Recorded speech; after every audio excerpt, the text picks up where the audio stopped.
दोस्तों भारत को न्यूजीलैंड को हराने के लिए 274 रन बनाने थे और इसके बाद टूट गया 20 साल पुराना रिकॉर्ड। जी हाँ दोस्तों, भारत और न्यूजीलैंड की टीम के बीच वर्ल्ड कप का सबसे बड़ा मुकाबला खत्म हो चुका है। जहां दोस्तों ये दोनों टीमें वर्ल्ड कप में अपना एक भी मुकाबला नहीं हारी थी और दोनों ही टीमों ने पिछले चारों के चारों मैचों में जीत दर्ज करी थी। और दोस्तों आज जो टीम जीतती वो 5 की तिगड़ी लगाती और जो टीम हारती उसका सफर यहीं रुक जाता। जहां दोस्तों ये मैच काफी कमाल का था और जब इस मैच में कप्तान रोहित शर्मा ने टॉस जीता तो उन्होंने टॉस जीतते ही गेंदबाजी चुनी और दोस्तों उन्होंने बोला कि हमारी टीम में 2 बदलाव हुए हैं। जहां हार्दिक पांड्या की जगह सूर्य कुमार यादव को खिलाया गया है तो शार्दुल ठाकुर की जगह मोहम्मद शमी इस मैच में गेंदबाजी करेंगे। और दोस्तों शमी ने आज के मैच में कहर बरपा दिया था। हालांकि दोस्तों न्यूजीलैंड की तरफ से डेवेन कॉनवे और विल यंग जब पारी की शुरुआत करने उतरे तो इनकी शुरुआत बेहद ही खराब रही, क्योंकि दोस्तों इनको पहला झटका ही 9 रन के स्कोर पर मोहम्मद सिराज ने देकर डेवेन कॉनवे को आउट कर दिया था। और दोस्तों कॉनवे अपना खाता भी नहीं खोल पाए थे तो 19 रन के स्कोर पर मोहम्मद शमी ने अपनी वर्ल्ड कप की पहली गेंद पर ही विल यंग को क्लीन बोल्ड मार दिया था और विल यंग 17 रन बनाकर आउट हुए थे। और दोस्तों न्यूजीलैंड के दोनों सलामी बल्लेबाज 19 रन के स्कोर पर पवेलियन लौट चुके थे और भारत की शुरुआत इस मुकाबले में धमाकेदार अंदाज में हो गई थी। हालांकि इसके बाद दोस्तों रचिन रविंद्रा और ड्रायल मिचेल ने कमाल का प्रदर्शन करा, लेकिन दोस्तों 40 रन के स्कोर पर रचिन रविंद्रा का कैच रविंद्र जडेजा ने छोड़ दिया था। और दोस्तों इसके बाद रचिन रविंद्रा ने इस मौके का भरपूर फायदा उठाकर फिर भारतीय गेंदबाजों की पिटाई कर दी थी और उनके साथ ड्रायल मिचेल ने भी इस मुकाबले में घातक बल्लेबाजी करी। जहां इसके बाद इन दोनों बल्लेबाजों ने तीसरे विकेट के लिए 159 रनों की पार्टनरशिप कर ली थी। और दोस्तों इसी बीच रचिन रविंद्रा ने 56 गेंदों में अपने 50 रन पूरे कर लिए थे तो दूसरी तरफ ड्रायल मिचेल ने 60 गेंदों का सामना करने के बाद अपने 50 रन पूरे करे थे। जहां इसके बाद ये दोनों बल्लेबाज काफी आक्रामक बैटिंग करने लग गए थे, लेकिन दोस्तों इस पार्टनरशिप को 178 रन के स्कोर पर मोहम्मद शमी ने तोड़कर रचिन रविंद्रा को आउट कर दिया। और दोस्तों रविंद्रा 75 रनों की शानदार पारी खेलकर आउट हुए थे। जहां इसके बाद बैटिंग करने कप्तान लैथम उतरे, लेकिन दोस्तों उनको कुलदीप यादव ने आउट कर दिया था और वो केवल 5 रन बनाकर आउट हुए थे। लेकिन इसके बाद ड्रायल मिचेल का साथ देने ग्लेन फिलिप्स उतरे और दोस्तों इसी बीच फिलिप्स ने एक शानदार छक्का जड़ लिया था। लेकिन दोस्तों दूसरी तरफ ड्रायल मिचेल ने कमाल का प्रदर्शन करते हुए केवल 100 गेंदों का सामना करने के बाद अपने शतक पूरा कर डाला था। और दोस्तों उनके वर्ल्ड कप का ये पहला शतक था जिसे जड़ने के बाद वो काफी ज्यादा खुश दिख रहे थे।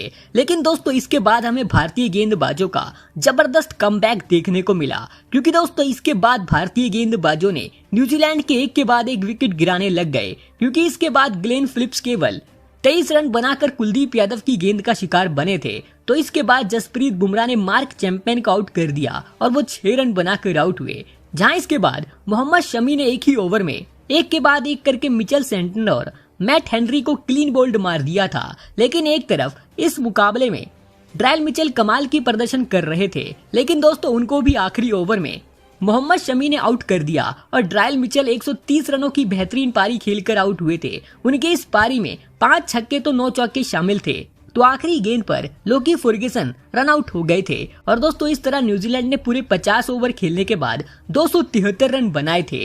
जहां इस मैच में भारत की तरफ से मोहम्मद शमी ने कमाल का प्रदर्शन करते हुए अपने 10 ओवर में 54 रन दिए थे और 5 बड़े विकेट अपने नाम किए थे। जहां कुलदीप यादव आज के मैच में महंगे साबित हुए, लेकिन उनको 2 विकेट हाथ लगी थी तो बुमराह सिराज ने भी एक विकेट चटकाया था। अब दोस्तों भारत को ये वर्ल्ड कप मैच जीतने के लिए और अपनी इस वर्ल्ड कप में 5वीं जीत दर्ज करने के लिए 274 रन बनाने थे। और जब इसके बाद भारत की तरफ से कप्तान रोहित के साथ शुभमान गिल टारगेट का पीछा करने उतरे तो फिर दोस्तों इन दोनों बल्लेबाजों ने शुरू से ही न्यूजीलैंड के गेंदबाजों पर अटैक करना चालू कर दिया। और दोस्तों भारत का स्कोर इस मुकाबले में काफी तेजी से आगे भागने लग गया, जहां दोनों बल्लेबाज एक के बाद एक करके न्यूजीलैंड के गेंदबाजों की जबरदस्त पिटाई कर रहे थे और भारत के दर्शक पूरी तरह खुश होते जा रहे थे, क्योंकि उस मैच में रोहित शर्मा आगे बढ़ बढ़ के छक्के मार रहे थे और न्यूजीलैंड के गेंदबाजों की पूरी तरह हवा उतार रखी थी। जहां इसके बाद रोहित शर्मा ताबड़तोड़ बल्लेबाजी करते करते अपने अर्धशतक के केवल 4 रन दूर थे, लेकिन तभी वो एक बड़ा शॉट खेलने के चक्कर में लोकी फर्ग्यूसन की गेंद का शिकार बन गए और वो क्लीन बोल्ड हो गए थे। जहां रोहित शर्मा की इस पारी में 4 छक्के 4 चौके शामिल थे और उन्होंने 46 रनों की बेहतरीन पारी खेली थी। जहां इसके बाद शुभमान गिल को भी लोकी फर्ग्यूसन ने 76 रन के स्कोर पर आउट कर दिया था। जब शुभमान गिल लोकी फर्ग्यूसन की गेंद पर अपरकट खेल रहे थे तभी वो आउट हो गए थे और उन्होंने 26 रन बनाए थे।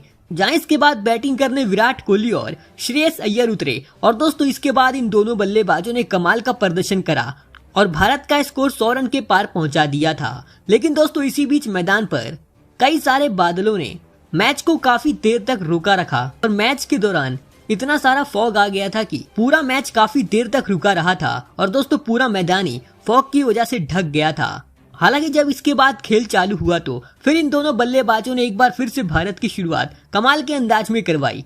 लेकिन 128 रन के स्कोर पर ट्रेंट बोल्ट की बाउंसर पर एक बार फिर से श्रेयस अय्यर आउट हो बैठे। लेकिन उन्होंने इस मैच में 33 रन बनाए थे।